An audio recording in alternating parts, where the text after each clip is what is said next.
Shalom, shalom, bienvenue dans Architecton, le podcast qui redéfinit, qui revisite les fondements de la parole de Dieu. Je suis Jonathan Kadima et c'est un plaisir de se retrouver. Franchement, l'épisode que je fais aujourd'hui, c'est l'un des épisodes les plus combattus de l'histoire. Franchement, je l'ai enregistré, il y a eu un souci, je l'ai réenregistré, il y a eu un souci. La dernière fois où je l'ai enregistré, tout était carré, tout était top. Et puis, à la dernière minute, boum, quoi. Souci de je sais pas moi quoi, mais bref, l'ennemi est vaincu et Jésus-Christ gagne toujours. Et c'est ce qui compte au final. Donc, gloire à Dieu déjà. Alors, l'épisode d'aujourd'hui, c'est fonctionner avec les anges.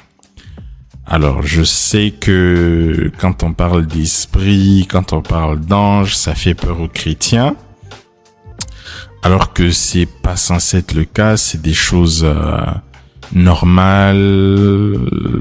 Bon, oui, en tout cas, c'est des choses normales. C'est un sujet récurrent dans la Bible. Il y a plus de 300 mentions ou allusions aux anges. Donc, c'est quand même quelque chose de pertinent sur lequel nous devons nous attarder. C'est quelque chose que nous devons connaître. C'est quelque chose c'est une réalité avec laquelle nous devons fonctionner. Parce que la même parole de Dieu nous dit que ce sont des esprits qui rendent ministère à ceux qui doivent hériter du salut. Donc, si ce sont des esprits au service de Dieu, que Dieu envoie pour rendre ministère à ceux qui doivent hériter du salut, donc nous, alors ça doit être une chose ou une réalité que nous devons connaître. Nous devons avoir conscience que l'Éternel Dieu a mis à notre service des compagnons de service. Si je peux pas, comprenez, le Seigneur a mis à notre service des compagnons de service. Voilà.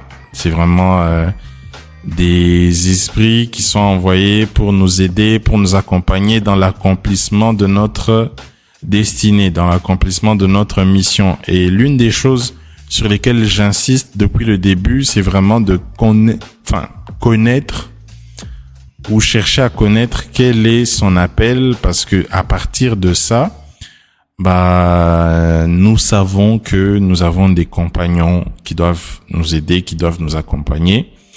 Et dans cet épisode, je vais donner quelques éléments qui nous permettent de fonctionner avec les anges. Les anges ne font pas partie, ne sont pas, ils n'ont pas de corps physique. Voilà, pour fonctionner dans le monde physique tel que nous le connaissons. Donc, ce sont des êtres spirituels. Et pour percevoir leur présence, je sais que des gens vont se dire que comme je ne le sens pas dans ma peau, comme je ne le sens pas, physiquement, donc ils ne sont pas présents. Il y a beaucoup de gens, beaucoup de chrétiens qui sont limités aux choses physiques. Et des fois, je peux dire, c'est une sorte d'impolitesse ou une insulte à Dieu, c'est qu'ils veulent que Dieu, créateur de toutes choses, puisse se rabattre à leur level ou à leur niveau et que Dieu puisse fonctionner seulement à leur level de validation. C'est à partir de ce moment-là qu'ils se disent que oui, Dieu est en train de faire quelque chose. Donc Dieu existe vraiment. Donc, c'est d'abord, oui. Pour commencer, j'aimerais insister que c'est les anges étant envoyés par Dieu fonctionnent selon le principe de Dieu qui est la foi. Donc, il faut avoir la foi que tu n'es pas seul, parce que la foi donne understanding, la foi donne la compréhension. C'est par la foi que nous comprenons que, c'est par la foi que nous savons que, c'est par la foi que. Donc, c'est par la foi que les réalités spirituelles sont réelles. Dans d'autres versions de la Bible, plutôt que foi, on parle de adhésion, c'est-à-dire que tu mets ta vie, tu adhères avec tout ton être à une croyance qui devient vraie pour toi parce que tu engages ta vie dedans. Voilà, tu engages ta vie. C'est au péril de ta vie que tu t'engages dans cette voie. Donc c'est vraiment comme cela c'est par la foi, c'est pas forcément par les feelings. Je n'ai pas besoin de sentir que les anges sont avec moi. Je sais qu'ils sont là, qu'ils m'accompagnent. Donc, à partir du moment où ça commence par la conscience, l'une des choses maintenant qui va nous aider à comprendre comment fonctionner, et la première chose en tout cas, avant de parler de ça, je sais que I have so many haters. Je sais j'ai beaucoup de détracteurs. Et donc, pour les détracteurs, on va rester biblique. Vous le savez, tu le sais. J'ai un principe sola scriptura. Donc, on reste dans les Écritures seulement. Alors, je prends un passage. Je sais que moi j'ai interverti l'ordre, mais bon, anyway. Exode 23, 20. Voici ce que Dieu dit à Moïse. Voici, j'envoie un ange devant toi pour te protéger en chemin et pour te faire arriver au lieu que j'ai préparé. Donc déjà, on voit ici, l'ange est envoyé devant Moïse pour te protéger en chemin. Donc, en chemin où? Vers la terre promise. Donc, il y a une marche qui est faite. Les anges accompagnent les hommes de foi. Parce que pour marcher jusqu'à la terre promise, ça demande la foi. Et ici, pour te faire arriver au lieu que j'ai préparé. Donc, il s'arrange à ce que les situations se mettent en ordre pour que tu puisses atteindre l'objectif. Car il enverra ses anges, dans le psaume 91, ça dit pour te garder dans toutes tes voies. Donc, quand il y a un danger, ce sont les anges qui sont chargés de nous protéger. C'est leur mission. Je sais que, encore une fois, j'aurai des problèmes avec certains détracteurs, mais cette compréhension-là que la protection est du domaine des anges permet à ce que on ne fasse pas des prières sincères mais incorrectes. Prières sincères mais incorrectes, c'est le genre de prière où on dit je suis couvert par le sang de Jésus pour la protection. Ça marche pas. C'est incorrect. Bref. C'est bibliquement incorrect. Je sais que, tout le monde ne va pas l'accepter, mais bon. Sola scriptura. Donc, continuons.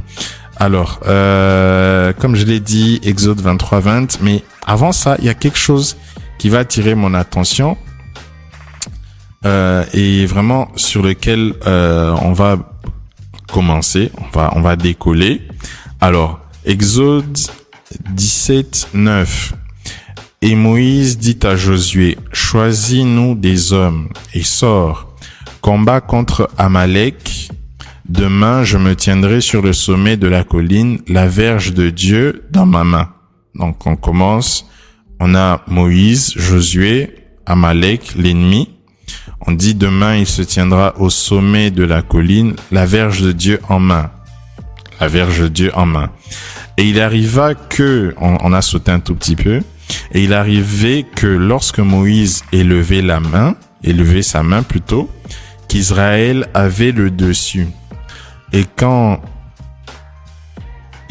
il reposait sa main, Amalek avait le dessus. Mais les mains de Moïse étaient pesantes, et ils prirent une pierre et la mirent sous lui. Et il s'assit dessus, et Aaron et Hur soutenaient ses mains, l'un des ça et l'autre de là. Et ses mains furent fermes jusqu'au coucher du soleil. Et Josué abattit Amalek et son peuple au tranchant de l'épée. Alors, quand on voit ce texte, il y a deux choses. Premièrement, on voit que Moïse était sur le terrain, que Josué était sur le terrain, et que Moïse était en train de gérer les choses de manière spirituelle. Et quand quand sa main était fatiguée, donc l'aspect spirituel était down, Les autres qui étaient sur le terrain étaient en train de perdre. Et il y a un principe important ici, c'est que aujourd'hui, les chrétiens négligent énormément l'aspect spirituel des choses et ils veulent combattre, ils veulent conquérir, ils veulent aller de lieu en lieu en négligeant l'aspect spirituel. Ce qui fait que, étant spirituellement faibles, ils sont en train de perdre et malheureusement, nous vivons beaucoup de défaites au quotidien, nous laissons l'ennemi gagner du terrain parce que nous n'avons pas compris les principes spirituels. Nous sommes, comment je peux dire ça? Nous sommes distraits. Voilà, nous sommes distraits, nous sommes dans beaucoup de distractions. Et aujourd'hui, nous avons voulu remplacer la puissance du Saint-Esprit, l'accompagnement angélique par du marketing, par du développement personnel, par de la motivation, par ceci, par cela. Nous avons tout plein d'artifices qui font que beaucoup vivent dans le déni. Certains pensent que they have made it, qu'ils l'ont fait, alors que non. Aujourd'hui, pour beaucoup, les succès dans l'église, par exemple, c'est avoir des sièges pleins. Satan peut envoyer des gens juste pour nous distraire. Satan peut envoyer des gens juste pour que les sièges plutôt soient pleins, les sièges soient remplis, nos assemblées soient remplies. Satan peut faire ça. Ce n'est pas parce que les gens viennent que les gens sont transformés. Aujourd'hui, quel est l'impact de l'église? Quand on voit certaines assemblées qui se réjouissent et qui appellent le fait d'être rempli, le fait de remplir des stades, le fait de remplir leurs églises et consorts de personnes, ils appellent ça le réveil. Franchement.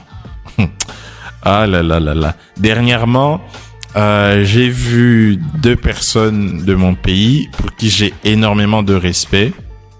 Vraiment, ce sont dans une mesure du possible, ce sont des pères. Les 2 ne s'entendaient pas, mais ils ont fini par s'entendre et tout ça. Et directement, le fait que ces 2 personnes puissent s'entendre, les gens ont directement parlé de réveil. Franchement, avec tout le respect que j'ai pour eux, quel est l'impact mondial que leur union, enfin pas union comme telle, mais leur réconciliation, de manière mondiale, représente? C'est 0,0000000 quelque chose. Et on a de manière, comment je peux dire ça, sans avec tout le respect possible, mais comment on peut parler de réveil alors que il n'y a pas d'impact clair? L'église aujourd'hui n'a pas d'impact. Nous avons une mission par rapport aux nations, et tout ce qui concerne les choses des nations, tout ce qui concerne les choses des terres, doit se faire avec l'accompagnement angélique. On vient de le voir. Un lieu que Dieu a préparé, c'était pas avec le Saint-Esprit. Le Saint-Esprit fait un travail intérieur, oui, mais par rapport au protocole des nations, ce sont les anges. Ce sont les anges. Nous ne pouvons pas fonctionner en tant qu'église conquérante qui veut aller dans les domaines, qui veut aller dans les lieux ici et là, sans avoir conscience de l'accompagnement, de l'assistance angélique. Et la première chose que j'aimerais poser comme fondement, c'est la conscience de la réalité spirituelle ou des réalités spirituelles.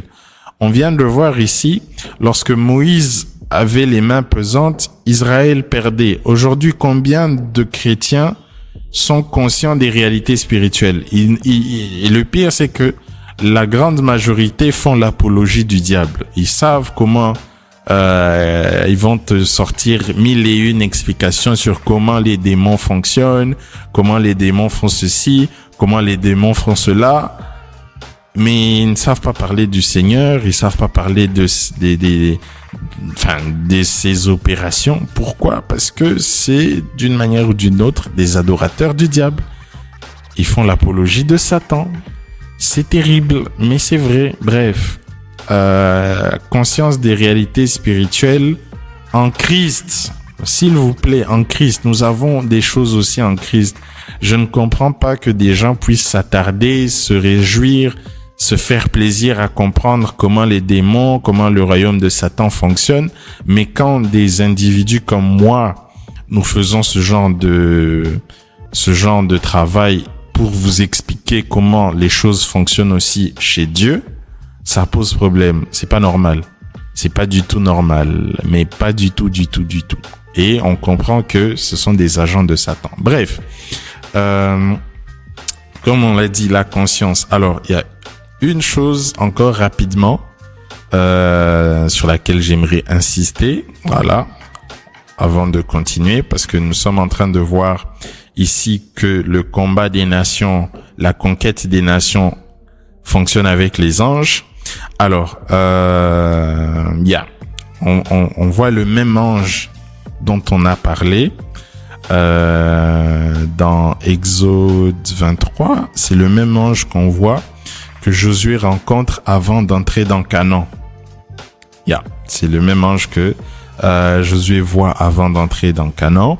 Et voici comment ça se passe. Alors, je lis la version second 21, Josué 5, 13, 14. Comme Josué était près de Jéricho, il leva les yeux et regarda. Voici qu'un homme se tenait debout devant lui avec son épée dégainée. Je l'ai dit dans un des épisodes précédents, il y a des anges qui ont un aspect comme celui des hommes. Bon, je peux dire aspect comme celui des hommes, mais c'est techniquement, eux, ils ont existé avant l'homme. Donc, on va dire qu'on a emprunté un peu à quelque chose d'eux, parce que les corps se ressemblent. On peut pas dire que un fils ressemble à on peut pas dire qu'un père ressemble à son fils ou un grand frère ressemble à son petit frère. Non, c'est celui qui est venu en dernier qui ressemble à l'autre. Bref, je n'ai rien dit. Faut pas m'attaquer. Bref, je parle de corps.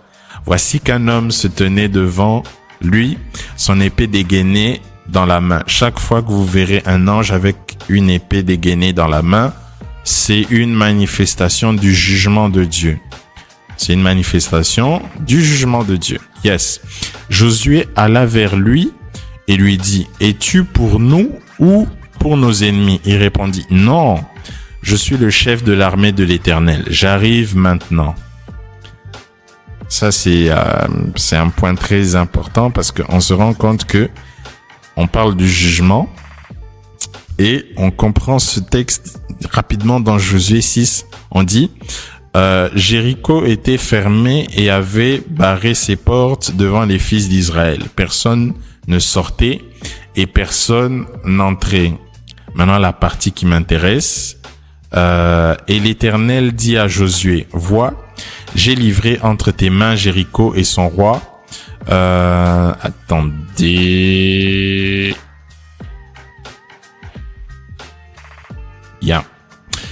Jéricho était fermé, oui.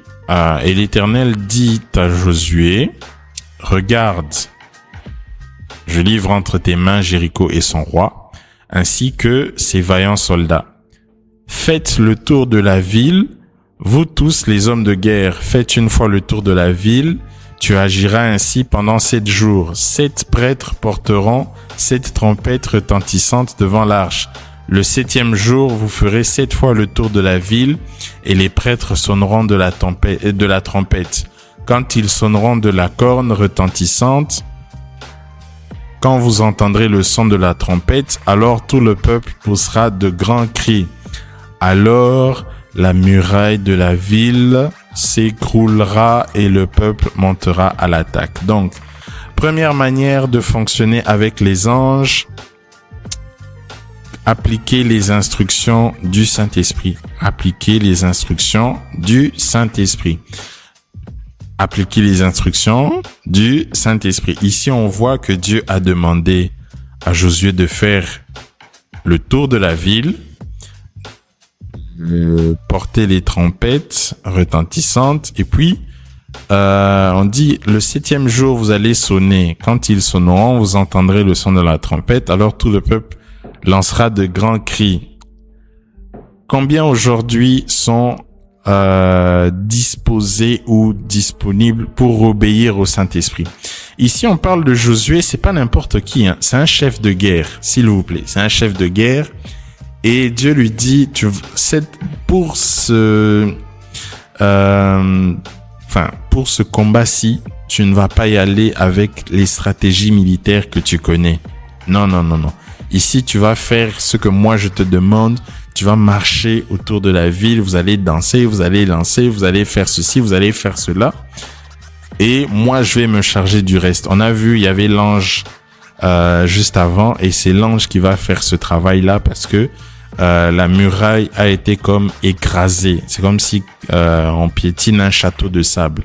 Vous voyez? C'est ce qui s'est passé. Et la première chose, c'est vraiment d'apprendre à suivre les instructions du Saint-Esprit. Est-ce que aujourd'hui, le peuple de Dieu est sensible aux instructions du Saint-Esprit? Est-ce que le Saint-Esprit a sa place aujourd'hui dans les cœurs des gens? Je le dis souvent et je le répète souvent, c'est impossible de parler du prophétique sans l'Esprit Saint, sans l'Esprit de Dieu. L'Esprit de Dieu, au fait, parce que l'Esprit de Dieu est Dieu. Et c'est Dieu en nous. C'est Dieu en nous. Dieu qui habite dans notre corps qui est son temple. Et l'une des choses du prophétique, c'est vraiment que l'Esprit va nous demander de faire des choses qui ne sont pas logiques pour notre logique. Vous savez, on aime bien faire des choses selon la maîtrise de la géographie, selon la maîtrise des mathématiques, selon ceci. Mais là, l'Esprit de Dieu dit, faites comme ceci, comme cela, comme cela. Donc, pour que les anges puissent nous aider, nous assister et nous aider, oui, parce que c'est clairement ça. Il faut apprendre à fonctionner selon les instructions du Saint-Esprit.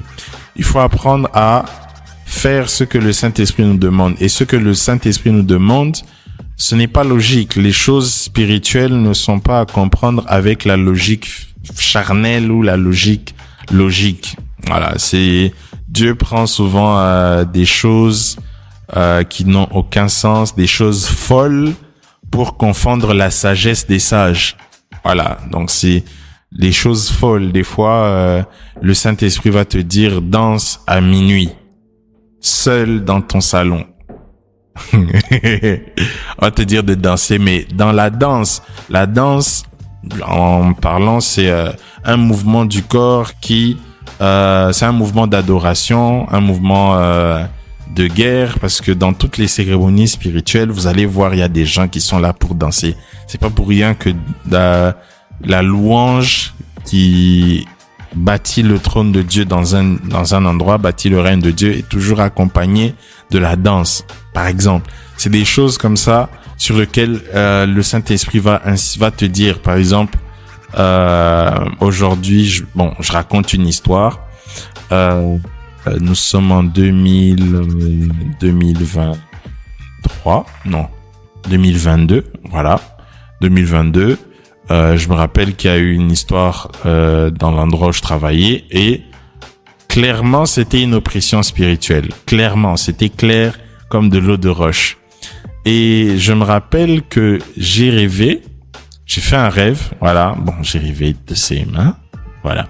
J'ai fait un rêve où je me suis vu en train j'avais des habits de sacrificateur, c'était des habits blancs, avec d'autres choses que j'avais sur moi, et j'avais de l'eau, et j'étais en train de répandre cette eau sur le bâtiment où j'étais, tout autour en train de faire le tour du bâtiment. Et pendant que je le faisais, c'était comme le règne de Dieu que j'étais en train d'établir. Voilà. Vous voyez, ça sonne bizarre. C'est pas normal pour la logique normale. Et c'était la chose que Dieu m'avait demandé de faire pour arrêter ce cycle-là qui était en train d'arriver, parce que bon, vous savez, les chrétiens n'ont pas toujours conscience des réalités spirituelles qui se passent. Toi, tu es là, tu viens, tu souris et tout ça, mais derrière, il y a quelqu'un qui a bâti un autel pendant que toi, tu négliges la prière. Toi, tu dors vraiment sérieusement. Quand on parle des choses du combat spirituel, tu es là. Oui, Jésus a tout vaincu à la croix. C'est bien. Continue comme ça, c'est ton problème. Bref. Continue, c'est bien. Oui, c'est bien. Jésus a déjà tout remporté. Alléluia. On va te bouffer. Gloire à Dieu. On se reverra lors de trucs. Quand les morts en Christ ressusciteront et nous les vivants, nous allons nous retrouver avec le Seigneur dans les airs. C'est bien. Continue.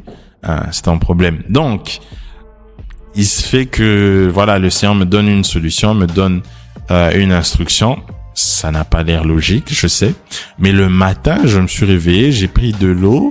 Ce jour-là, j'arrivais au travail, j'ai pris de l'eau, j'ai pris justement une bouteille d'eau, j'ai prié, j'ai dit cette eau devient l'agent de jugement de Dieu pour tous ceux qui sont en train de chercher à agir contre moi. Vous et les esprits derrière vous êtes défaits. Voilà. Et j'ai commencé à faire le tour du bâtiment en train de jeter de l'eau et tout ça. Je me rappelle, à un moment je me disais, mais Jonathan, tu sais qu'on risque de croire que tu es le membre d'une loge. Après, une autre voix me disait toujours, Jonathan B me disait, si eux n'ont pas honte de le faire la nuit, nous on va le faire dans la journée, comme ça, ils vont bien nous voir, vu que eux ils font des choses de manière cachée, de manière occulte. Nous on va faire ça au vu et au su de tous. Donc, ils vont savoir clairement que c'est nous qui faisons ça. Donc, that's it. C'est comme ça. C'est la base de la base de la base. Alors, obéir aux instructions de Dieu. J'ai fait ce que j'ai fait. Et à partir de là, on m'a laissé tranquille. J'ai pu évoluer calmement. Les choses de Dieu se sont bien passées. Et c'est des choses qu'on doit connaître. Il faut développer autant que possible cette conscience-là. Ça doit être naturel, basique, de base, apprendre à obéir aux instructions du Saint-Esprit. Il faut se rassurer que c'est le Saint-Esprit déjà. Voilà. Et à partir du moment, j'ai fait un épisode sur discerner les prophéties. Je donne les bases pour discerner les sources. J'ai parlé du discernement des esprits dans plusieurs épisodes. Le discernement des esprits, c'est l'aptitude spirituelle par laquelle on reconnaît la source derrière chaque manifestation. Donc, le Saint-Esprit nous parle, on sait que c'est lui.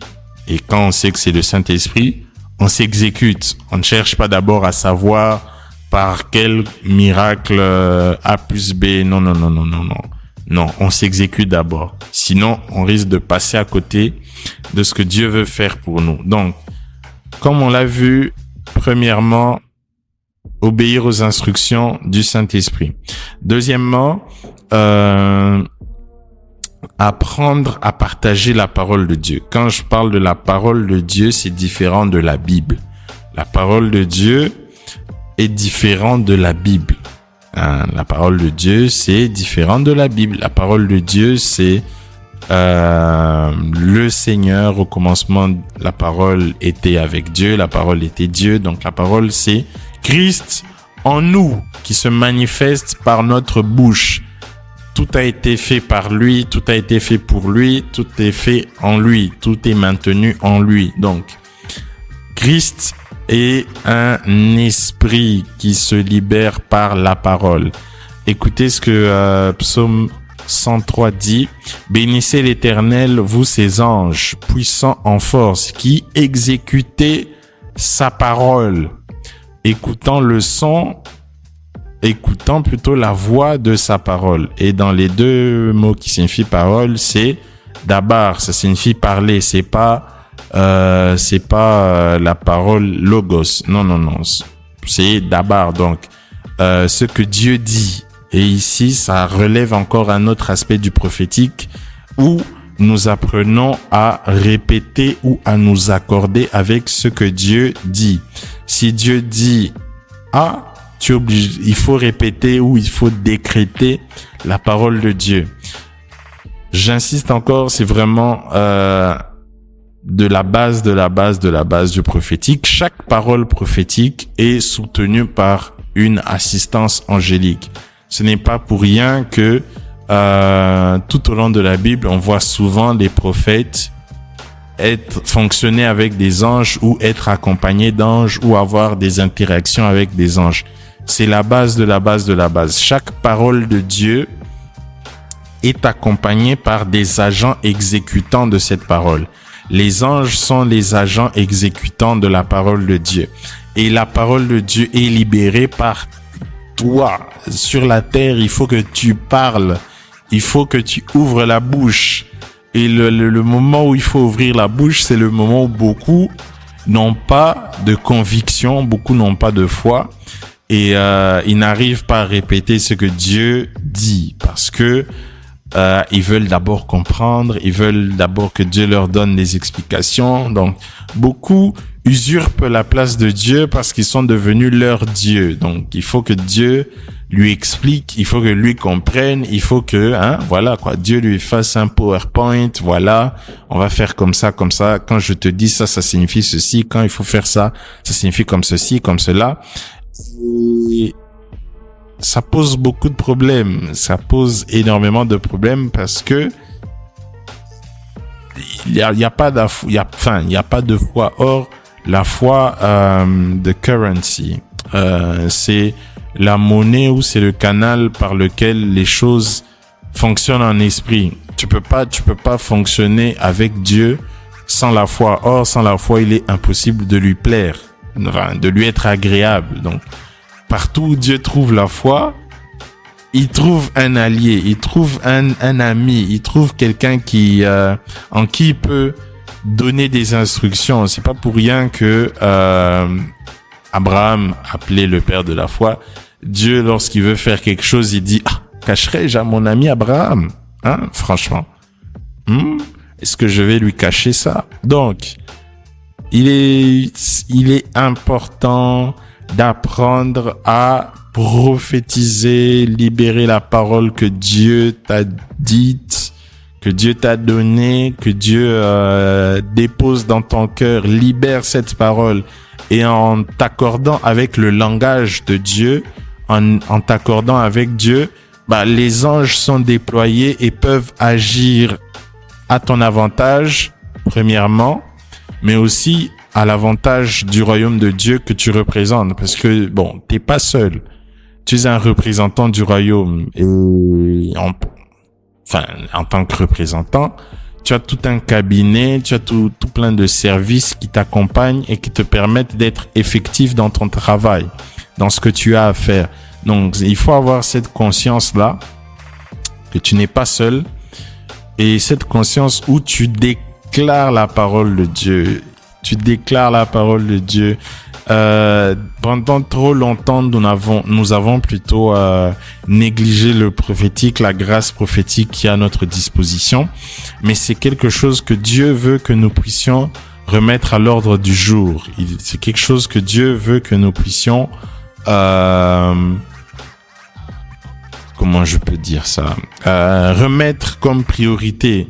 L'Église primitive n'avait pas le canon des Écritures tel que nous connaissons aujourd'hui, mais l'Église primitive plutôt avait la conscience du Saint-Esprit et l'esprit prophétique.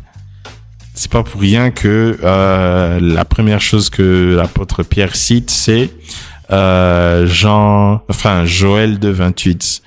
Lorsque l'Esprit sera répandu sur toute chair, vos fils et vos filles prophétiseront. That's it.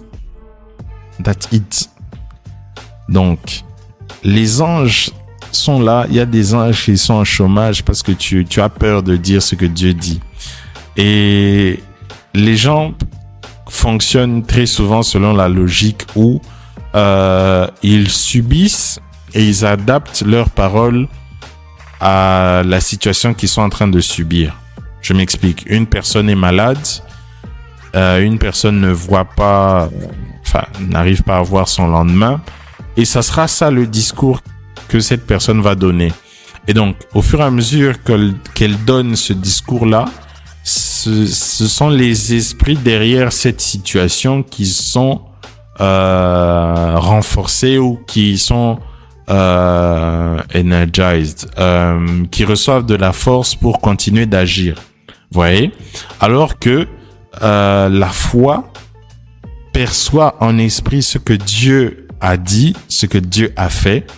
Tu le perçois en esprit et tu le décrètes, tu le déclares.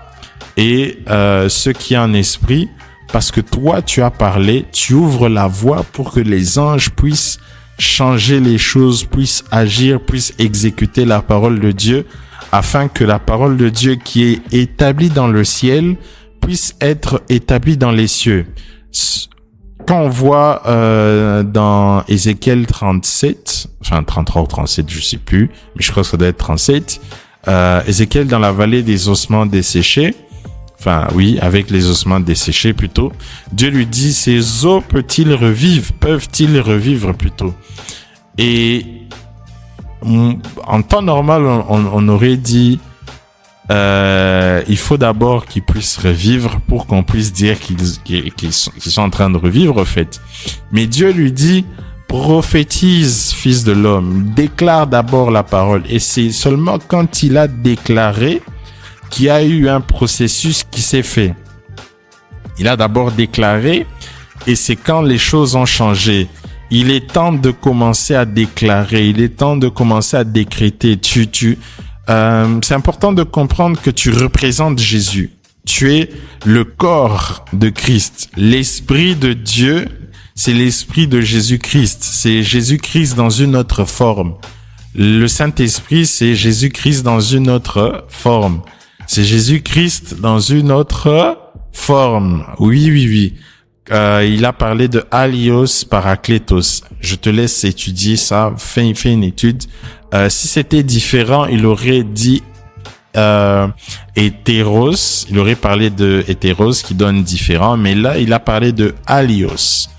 Aios. Je n'ai pas bien prononcé, mais c'est A-2-L-I-O-S. Étudie Alios Parakletos.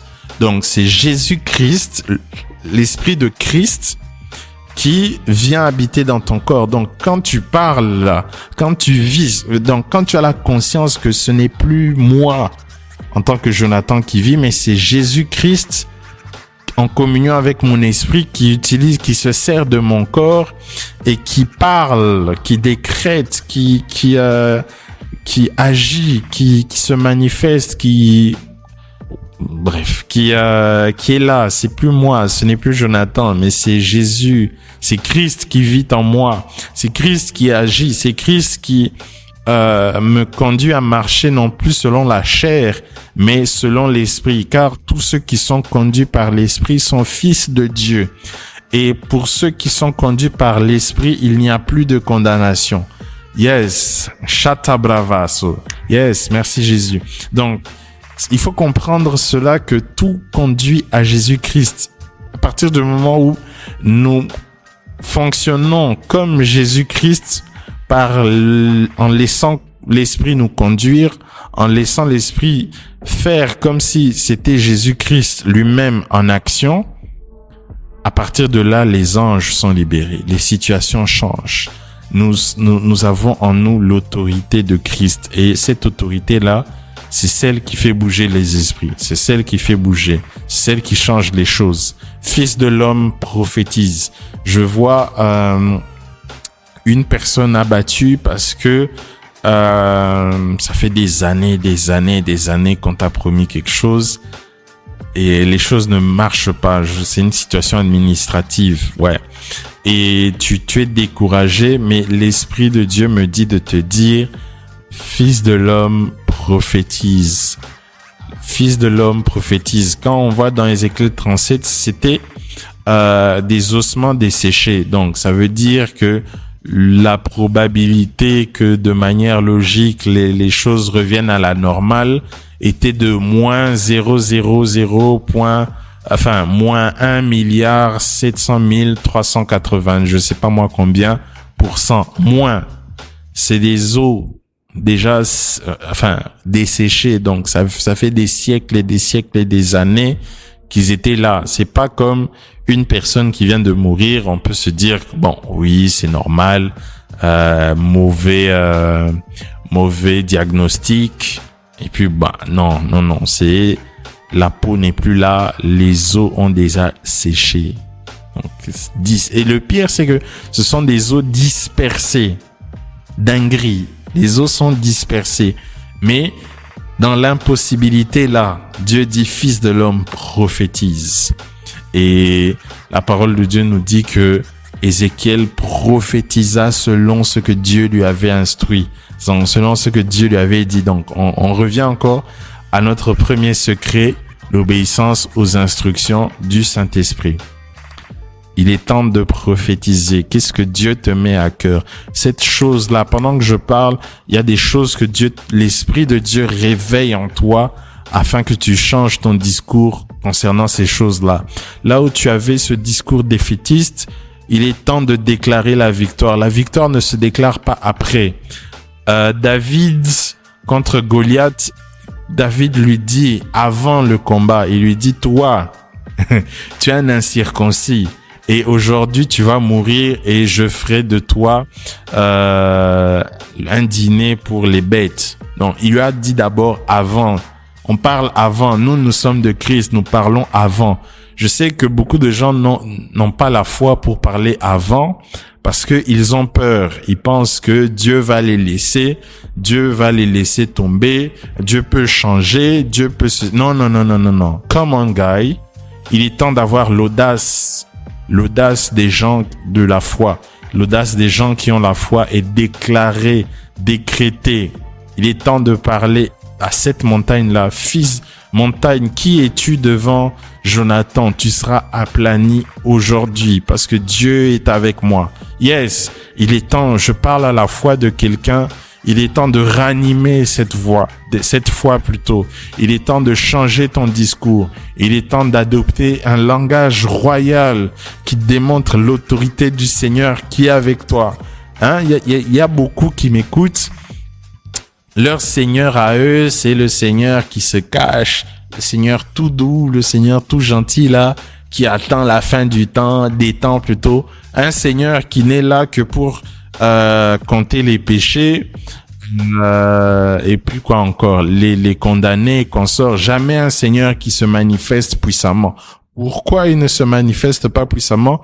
Parce que tu ne parles pas, tu ne prophétises pas, tu ne décrètes pas. Tout ce que tu fais, c'est t'accorder au discours de l'ennemi qui t'oriente vers la mort. Tu déclares des paroles qui libèrent la mort sur toi, qui sont en vrai. Chaque parole que nous déclarons est soutenue par un esprit. Ça peut être soit de Dieu, si cela est inspiré de Dieu, soit de l'ennemi, si cela vient de l'ennemi. Et prophesy, man. Like real, for real. Il est temps de prophétiser, yes. Alors, deux, trois petites clés encore. Aujourd'hui, je serai bref, 2-3 petites clés que je vais encore donner. La prière. Forcément la prière qui fait bouger les anges. Oui. En tout cas, les hommes qui fonctionnent avec des anges sont des hommes de prière. La prière ici fait une chose qui est importante pour les esprits, c'est que tous les esprits fonctionnent avec des autels, tous sans exception.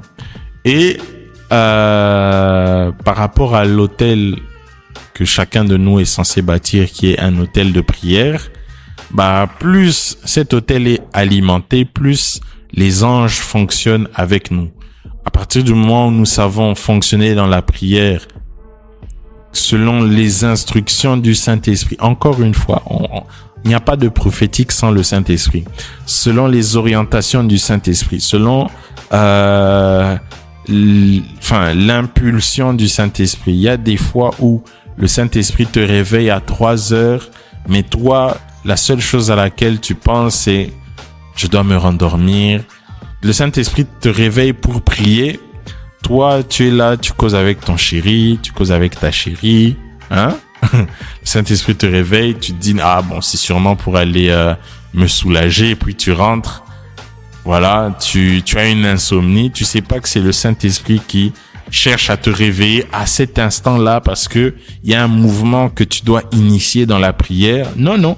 Toi, tu es là dans les divers et après le matin, une mauvaise chose t'arrive et quel est le réflexe? Seigneur, pourquoi cela m'est arrivé?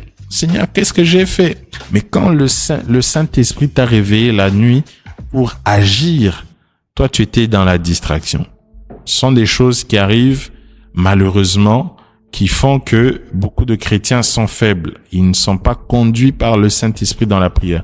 Quand je parle de prier selon l'Esprit, c'est pas forcément prier en langue. C'est prier selon les orientations du Saint-Esprit. Le Saint-Esprit peut te dire, prie pour tel, et tu ne le fais pas. Bon, c'est sûrement mon imagination. Non, c'est le Saint-Esprit qui t'a parlé.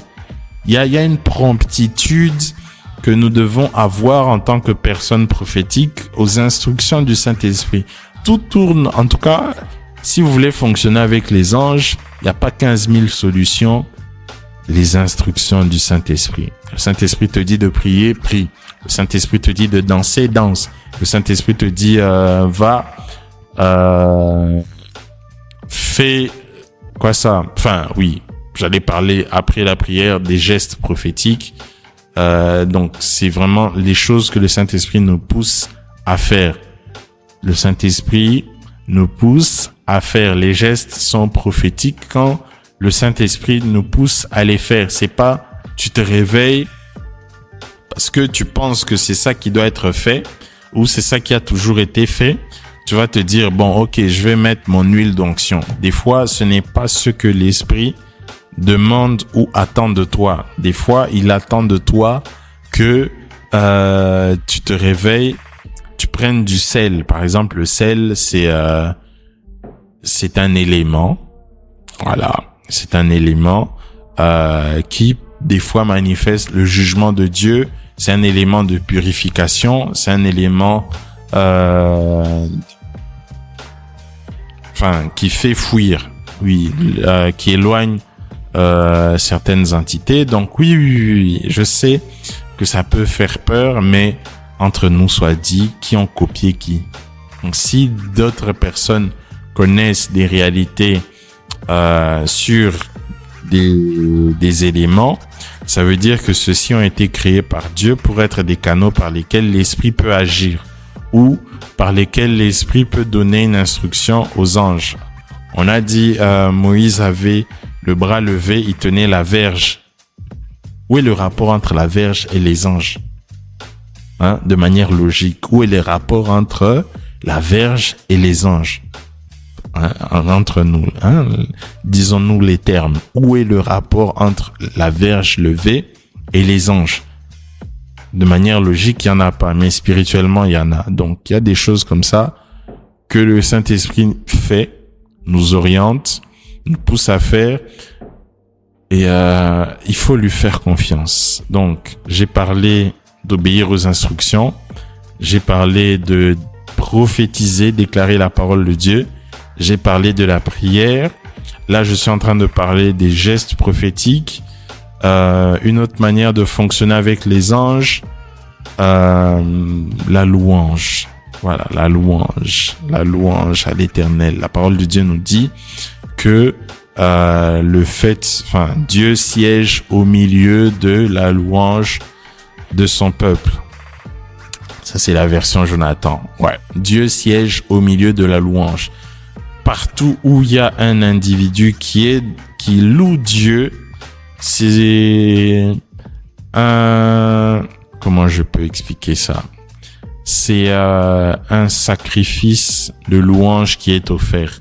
Et lorsqu'un sacrifice de louange est offert, il y a les anges qui sont là parce que c'est un autel qui est élevé. Chaque fois que tu loues Dieu en toute sincérité, en toute honnêteté, en esprit et en vérité, les anges t'accompagnent. Les anges sont avec toi. Les anges sont déployés.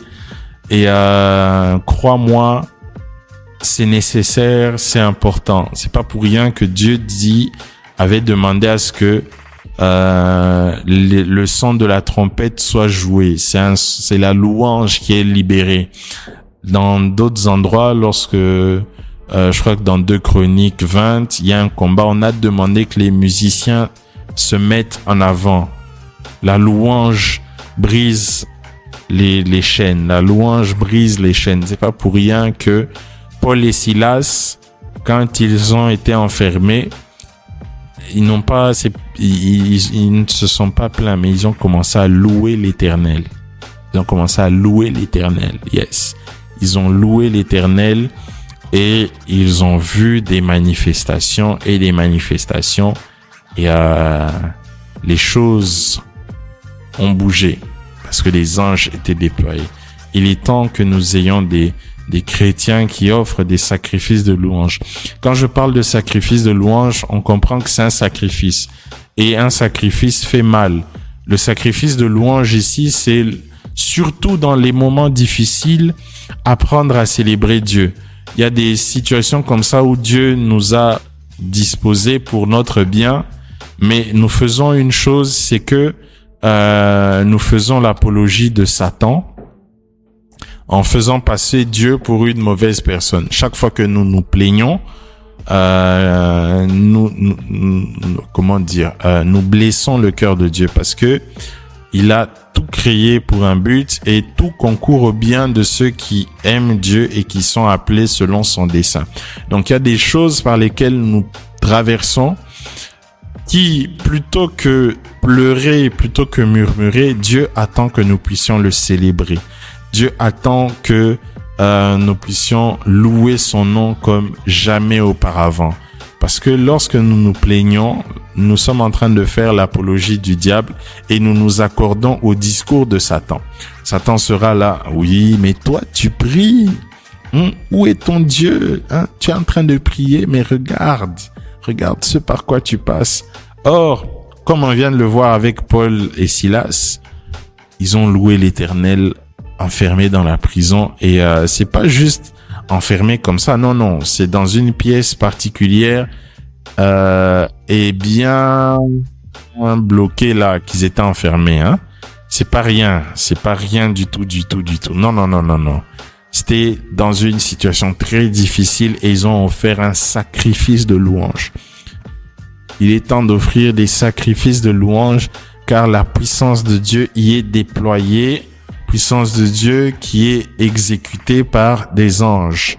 Je prie pour chacun d'entre nous que nous apprenions à déclarer les bontés de l'Éternel. Même quand ça ne va pas, il y a toujours des bontés de l'Éternel qui sont là. Il est temps d'adopter la bonne perspective en célébrant Dieu. Il est temps de célébrer Dieu comme pas possible, plutôt que se plaindre, plutôt que pleurer, plutôt que s'accorder avec le discours de l'ennemi. Il est temps d'offrir des sacrifices de louange. Parce que en ce moment-là, même le diable ne va pas comprendre. Mais comment cet individu, alors que moi je suis là pour accomplir en passant, Satan est un très bon serviteur de Dieu. Voilà. Je sais que ça va troubler certains, mais tout ce que le diable fait pour un enfant de Dieu qui marche dans les voies de Dieu, Satan est là pour exécuter les desseins de Dieu. Satan est là pour exécuter les desseins de Dieu. Il n'y a rien qu'il fait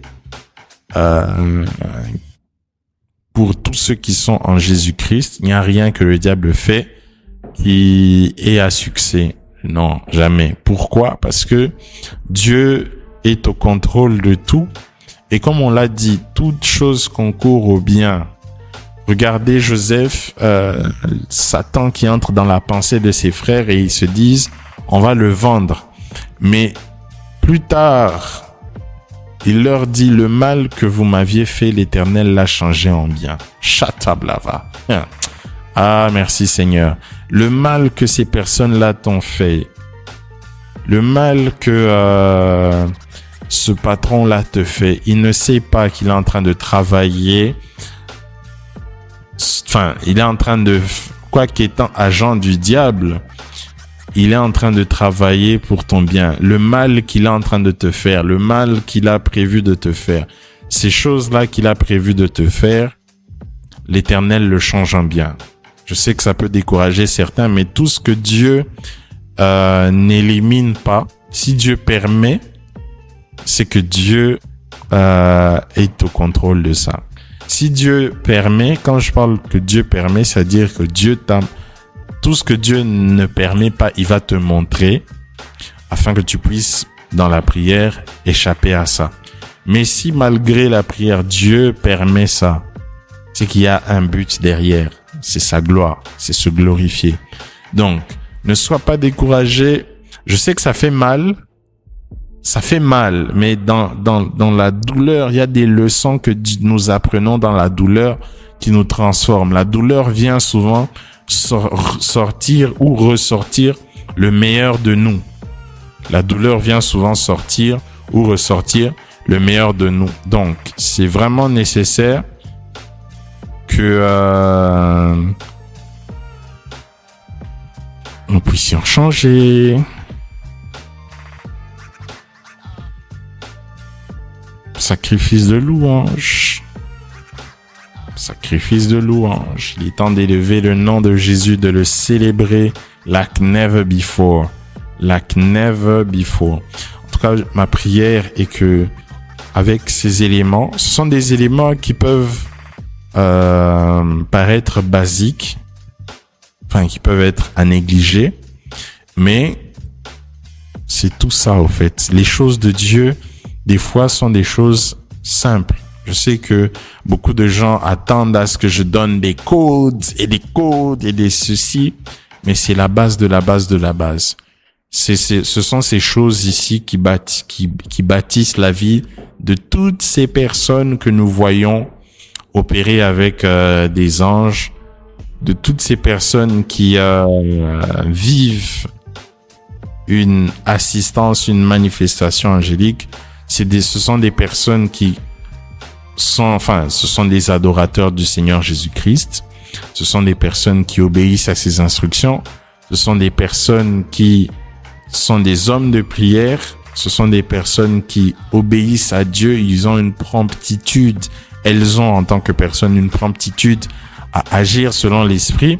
Ce sont des personnes qui, malgré les temps difficiles par lesquels elles passent, elles ont une joie, elles ont ce quelque chose-là qui nous conduit à voir Jésus-Christ glorifié, magnifié en eux. Malgré les temps difficiles, ce sont des grands adorateurs du Seigneur et ce sont des personnes qui louent Dieu comme pas possible. Peu importe, ils ont une résilience, une abnégation incroyable. Quand on voit la vie de David, on voit les psaumes, il peut se plaindre comme pas possible, ou il peut pleurer à Dieu, mais à la fin, je sais que tu es avec moi. Quand je traverse la vallée de l'ombre de la mort, je ne crains aucun mal. Je traverse quand même, mais je ne crains aucun mal car tu es avec moi. Ta houlette et ton bâton me rassurent. Dans les moments difficiles, l'Éternel est avec toi. Ne promène pas tes regards inquiets car je suis avec toi. J'aimerais dire à quelqu'un, l'Éternel me dit de te dire qu'il est avec toi. Je vais répéter ces mots. Dieu dit, voici la parole du Seigneur. Je suis avec toi. Je suis avec toi. Dieu est avec toi. Dieu est avec toi. Alors, sois pleinement confiant. Et cette présence-là de Dieu va forcément s'accompagner d'une d'une assistance angélique, et ces choses vont devenir réelles pour toi. Ces choses vont devenir réelles pour toi au fur et à mesure que tu es fidèle dans les voies de Dieu. Je sais que dans notre génération, les chrétiens veulent des choses là pas très intéressantes, hein.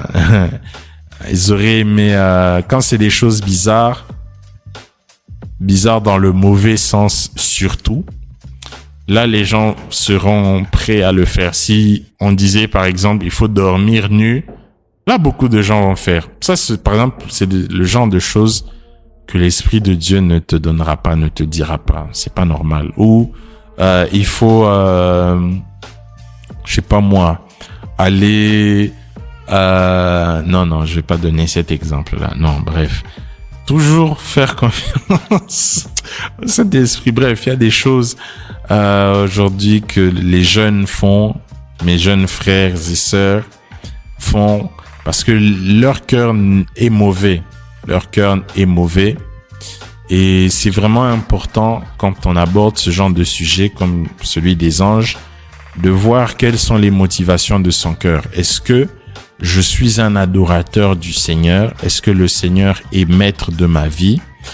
Ou alors, je suis des choses pour mon intérêt personnel? Et quand le cœur est mauvais, ça donne justement ces prédispositions à faire des choses bizarres. Aujourd'hui, je le dis souvent et je suis catégorique, les personnes qui vont chez les faux serviteurs de Dieu, ils vont parce que c'est un jugement de Dieu pour leur mauvais cœur. Donc, ils ont décidé d'avoir un mauvais cœur et donc Dieu a aussi pourvu des gens qui vont fonctionner avec eux dans leur mauvaise voie là. Donc, c'est comme ça qu'ils vont vers des faux serviteurs. C'est comme ça. That's it. That's it. That's it. Donc, il n'y a pas 15 000 choses. Revoyons notre attitude avec le Seigneur. Sommes-nous des adorateurs du Seigneur, oui ou non? En tout cas, que le Seigneur te bénisse. Jésus-Christ est Seigneur. Il est le même hier, aujourd'hui, éternellement. Demeure béni dans le nom de Jésus. Amen. À la prochaine.